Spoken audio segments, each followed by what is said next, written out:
안녕하십니까. 제 2장 상담 심리학의 이론과 실제 제 2장 좋은 상담자는 어떻게 되는가입니다. 여러분 한 주 동안 잘 지내셨나요? 얼굴 보고 소개하고 이렇게 해야 되는데 지금 두 번째 녹음을 하게 됐습니다. 자, 항상 우리 책에는 시나 좋은 말이 있는데 오늘도 듣고 가겠습니다. 너는 눈으로 보듯 배우지 마라. 눈으로 배운 것을 믿어서는 안 돼. 눈으로 배운 것은 반드시 한계가 있어.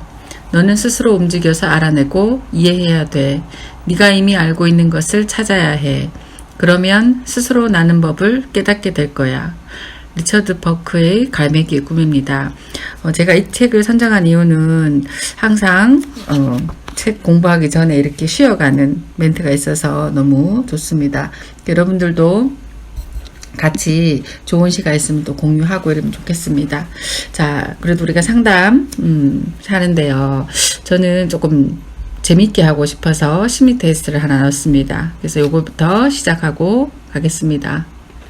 자, 동물로 알아보는 나의 심리입니다. 자, 당신이 정글에서 한 마리 야생동물이 된다면 다음 중 어떤 동물이 되고 싶나요? 1번 사자, 2번 기린, 3번 코끼리, 4번 얼룩말. 딱 떠오르는 걸 고르셨나요? 자, 그럼 우선 사자부터 가겠습니다.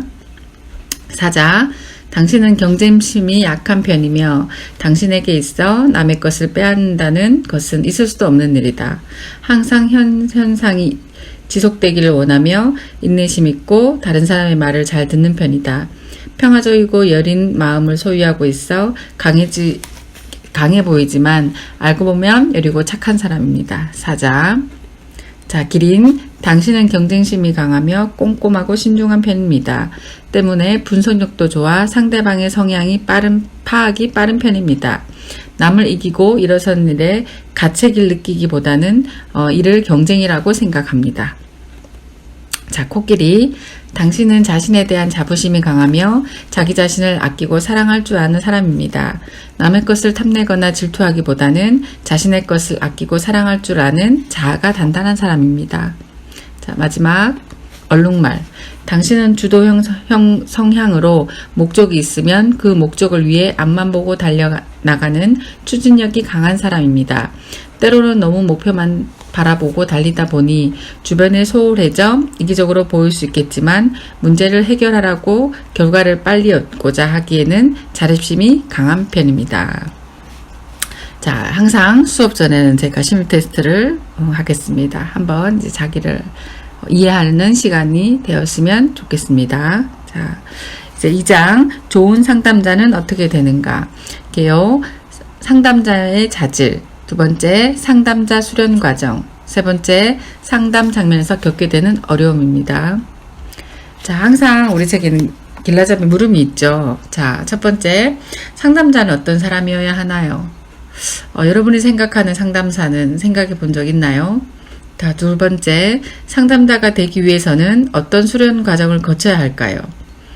그냥 이렇게, 그래도 남을 상담하는 사람은 수련 과정이 어마어마하게 있을 것 같은 기대감이 들죠. 자, 세 번째, 상담자가 경험하는 어려움은 무엇이고 어떻게 해결할 수 있을까요? 저도 지금 현재 상담사로 있지만 수많은 다양한 어려움도 많고 대상이 다 각각 다릅니다. 케이스가. 그래서 여러분도 한번 경험하는 시간이 됐으면 좋겠습니다. 자, 전체 살펴보기. 상담자들이 느끼는 불안과 긴장은 내담자 문제에 대한 지나친 개입과 실수를 가져와 상담이 제대로 진행되지 않기도 합니다. 자신의 상담자 자질과 전문성에 대해 회의 절망감도 느끼기도 하고 상담은 먼 여행이라고 하죠. 자, 보시면 사람은 누구나 자기 분야에서 전문가가 되고자 한다. 누구든 최상을 위해 자신의 길을 질주하는데 상담자 역시 마찬가지다. 그러나 정작 좋은 상담자가 되기란 그리 쉽지 않다.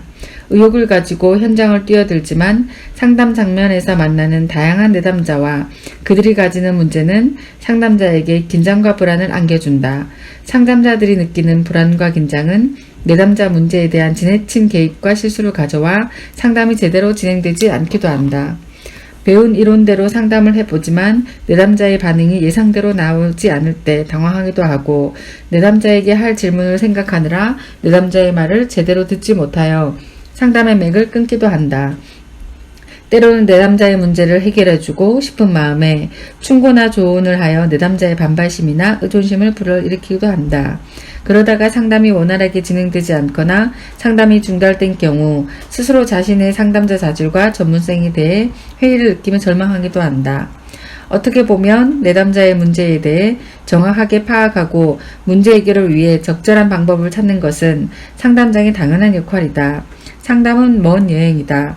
스스로 정보를 얻고 길을 찾아가는 여행이 많은 교훈을 주는 것처럼 상담자의 길을 가면서 내담자와 그의 문제, 상담자 자신의 반응을 돌아보며 확인한 일은 훌륭한 상담자로 성장하는 데 반드시 필요한 과정이다. 이 장에서는 상담자가 갖추어야 할 자질과 상담자 수련 과정, 상담자가 겪게 되는 어려움과 점검해 보아야 할 문제를 중심으로 살펴보자 한다. 좋은 상담자가 되기 위해 확인해야 될 것은 첫째, 상담자가 갖춰야 할 자질입니다. 어느 정도의 인성도 있어야 되고 지식도 있어야 되고 전문성도 있어야 됩니다. 두 번째, 상담자 수련 과정. 저 같은 경우도 석사를 교육학과 상담을 전공했고요. 박사는 예술치료를 전공했습니다. 그래서 기본에 충실한 임상이 한 1000시간 정도 되고 되게 이제는 까다로워졌습니다. 많이. 자, 세 번째, 상담자가 겪게 된 어려움과 점검해 보아야 할 문제. 제일 먼저 상담자가 자기 문제가 있으면 내담자를 도와줄 수는 없겠죠. 그래서 제일 먼저는 저는 상담이라는 것은 자기 이해입니다. 자기 이해, 그 다음에 자기 수용. 그래서 그렇구나. 그 다음에 타인 이해. 그래서 너도 그렇구나. 타인 수용. 그 다음에 자기 성장입니다. 그래서 여러분들도 한 학기 동안 이걸 배우면서 꼭 상담자라기보다는 자기 자신을 이해하고 조금 더 나아가서 간호사로서의 전문성이 플러스되는 중요한 효과로 볼 수 있습니다. 자, 상담자의 신념과 태도입니다. 상담자는 변해야 되는 확신을 가져라. 두 번째, 윤리적 책임감을 인식하라. 세 번째, 자기 자각을 확장하라. 네 번째, 본보기를 보여라. 다섯 번째, 내담자를 위해 함께함을 보여주어라. 여섯 번째, 내담자는 문제 해결을 위한 자질을 가지고 있어야 된다. 이거는 상담자의 신념과 태도입니다. 자, 두 번째는 내담자 이해와 문제 파악입니다. 첫 번째, 적극적 경청을 하라. 두 번째, 내담자의 시간 관리를 잘 살펴라. 세 번째, 내담자의 분노 관리를 잘 살펴라. 네 번째, 내담자의 이해를 위해 반복이란 말을 명심하라. 다섯 번째, 상담 경험을 통한 육감을 발달시켜라. 여섯 번째, 가족에 대한 내담자의 생각을 확인하라. 일곱 번째, 내담자가 표현하는 언어의 함축된 의미를 파악하라. 여덟 번째, 내담자의 심리평가를 정확히 하라입니다. 내담자의 말을 다 믿을 수는 없죠. 그래서 상담자는 1000개의 눈을 가지고 봐야 되는 다각도로의 통합적인 이런 게 발달되어야 됩니다. 그래서 내담자가 말을 한다고 해서 거기에 빠지면 안 되고 전체적으로 파악할 수 있는 안목을 길러야 됩니다. 자, 세 번째, 내담자 조력 활동. 자, 첫 번째, 공감적 이해를 견지하라. 두 번째, 경험을 통해 느끼게 하라. 세 번째, 자신의 인간관과 성격에 부합한 상담 이론을 개발하여 적용하라. 네 번째, 상담 면접 기술을 숙달하여 사용하라. 다섯 번째, 상담 기법을 적절한 시점에서 사용하라. 여섯 번째, 현재 진행되는 경험을 다루어라. 우리가 왜 그러냐면 과거 얘기를 자꾸 하게 되거든요. 그래서 내담자를 조력하려면 현재 진행되는 경험을 다루어라. 일곱 번째, 대부분의 상담 기법이 역설적임을 명심하라. 여덟 번째, 내담자를 끊임없이 격려하라. 아홉 번째, 구체적인 상담 목표를 설정하라 합니다. 그래서 우선은 요건 이해하고 책에는 페이지 39페이지 이제 시작합니다. 자, 첫 번째 상담자의 자질입니다. 상담자. 자, 내담자의 심리적 갈등이나 현실적인 문제를 합리적이고 올바른 방법으로 대처하고 해결해 나가도록 도와주는 사람입니다. 자, 상담은 내담자의 심리적 갈등이나 현실적인 문제를 합리적이고 올바른 방법으로 대처하고 해결해 나갈 수 있도록 도와주는 전문적인 활동입니다. 따라서 상담자는 타인의 성장과 발전을 바라는 성숙한 마음을 지녀야 하며 그것을 실천하는 능력과 용기가 필요합니다. 최근 들어 상담에 대한 관심 증가와 함께 상담이란 용어도 생활 전반에 걸쳐 다양하게 사용하고 있습니다. 그러나 타인을 돕겠다는 의욕만으로 상담 활동을 할 수는 없습니다. 이는 마치 환자를 치료하겠다는 의욕만으로 환자의 병을 치료할 수 없는 것과 마찬가지입니다. 상담 활동을 잘 수행하기 위해서는 상담자로서의 인격적 성숙과 자질, 그리고 전문적인 능력을 갖춰야 합니다. 이제 상담자로서 갖춰야 할 전문적 자질은 무엇이고 상담자의 인간적 자질은 어때야 하는지 알아봅시다. 자, 상담자의 자질 중에 상담자의 전문적 자질입니다. 상담자의 전문적 자질은 우선 상담 이론을 잘 알고 있어야 되고 내담자에 따라 적절하게 사용할 수 있는 능력이 있어야 됩니다. 또한 상담에 대한 필요한 기술을 효과적으로 적용할 수 있고 인간의 다양한 정신병리에 관한 지식을 갖고 있어야 됩니다.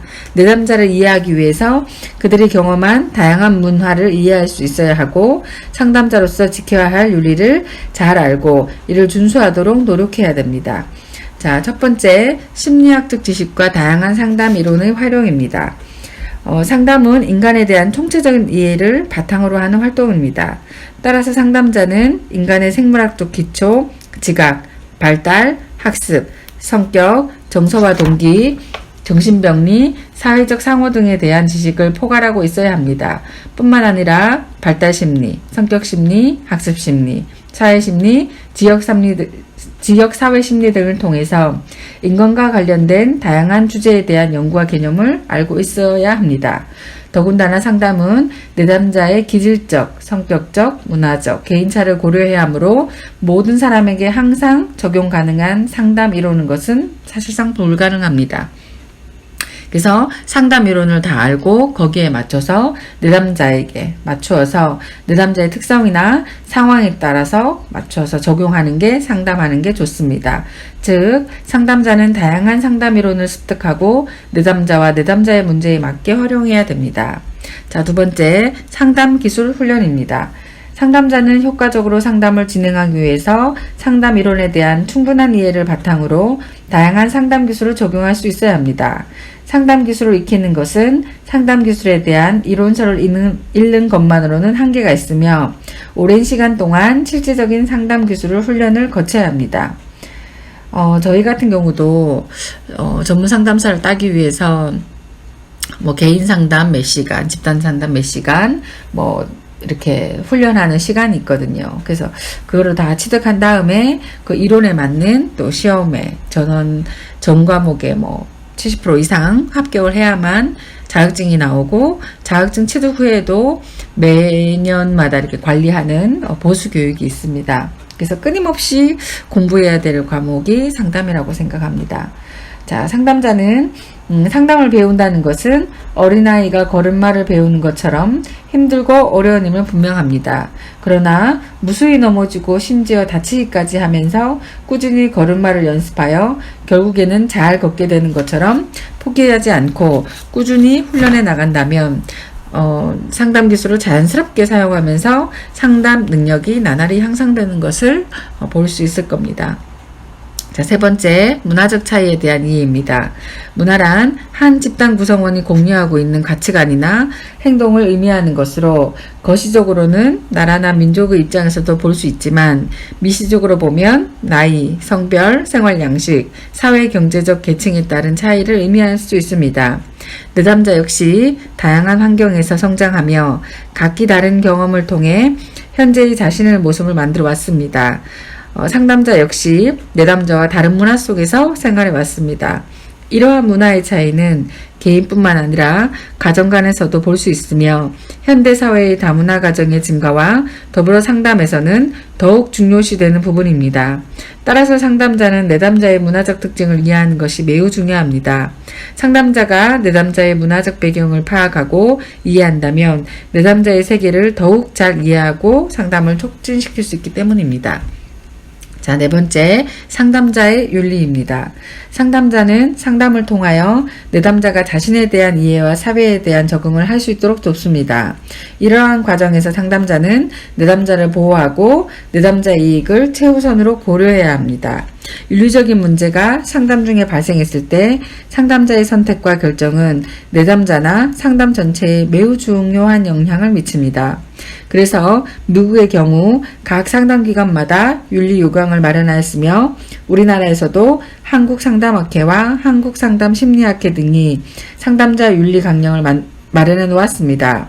윤리 강령 안에는 상담자의 전문가로서의 태도, 내담자의 존중, 상담 관계, 비밀 보장 등에 대한 내용을 제시해 놓고 상담자들이 이를 준수할 수 있도록 하고 있습니다.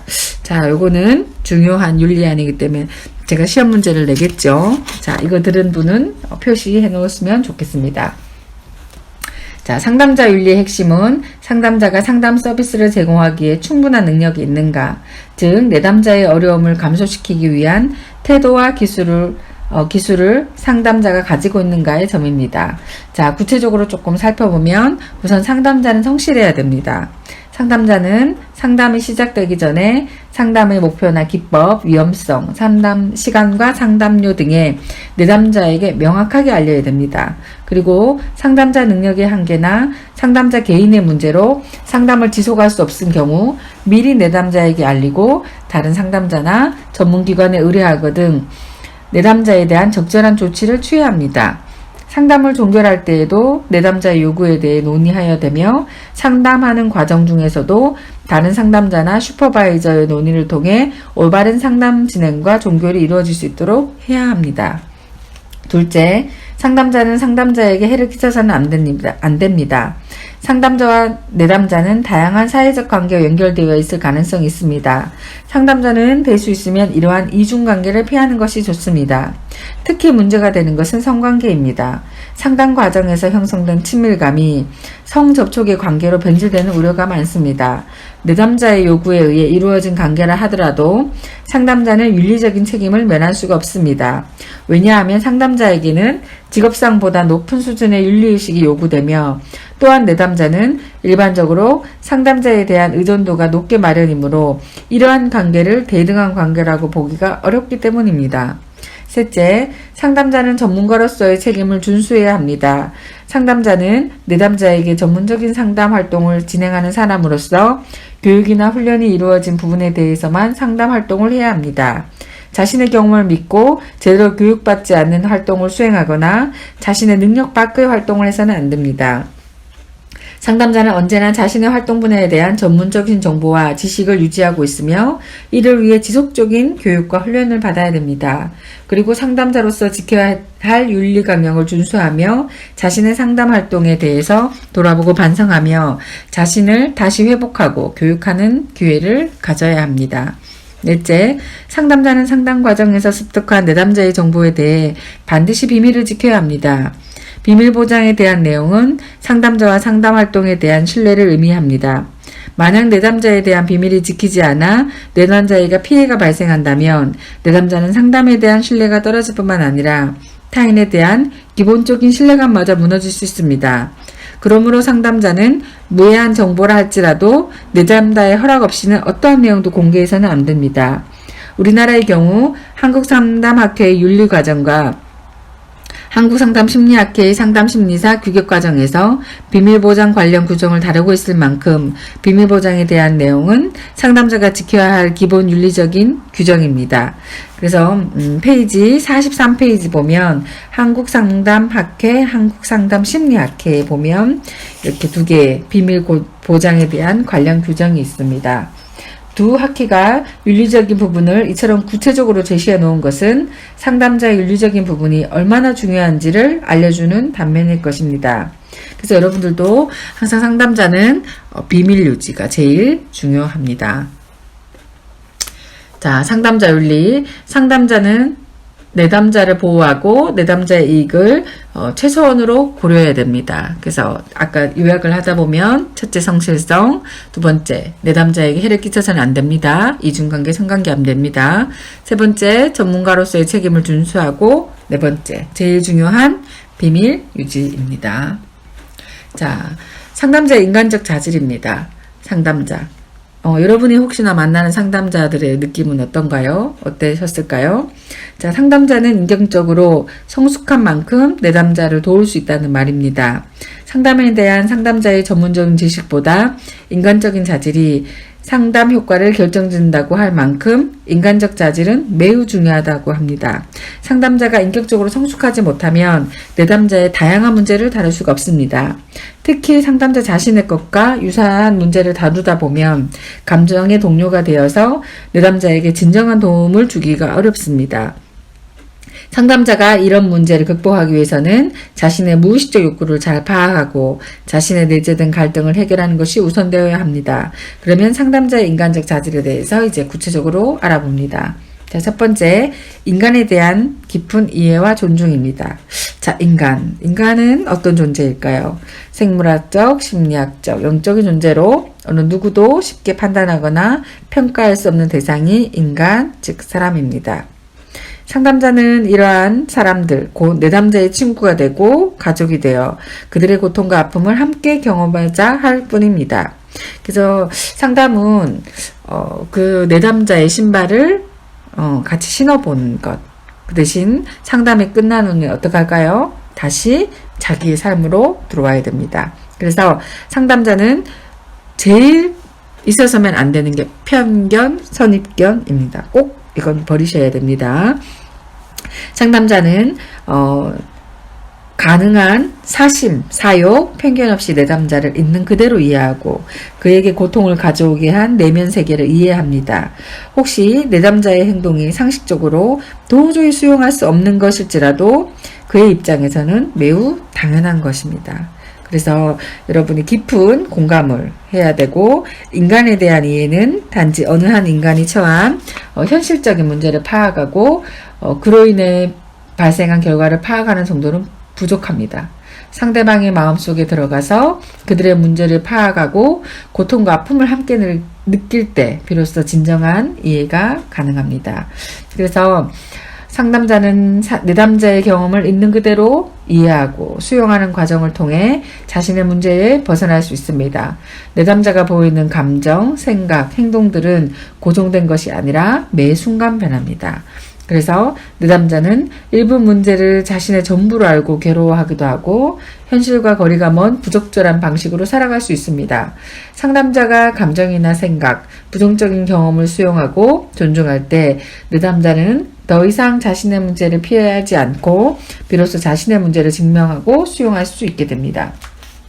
자, 두 번째, 상담에 대한 열의입니다. 상담자는 상담 활동에 몰입되어야 있어야 합니다. 상담이 즐겁고 보람되고 있는 삶의 한 부분이어야 됩니다.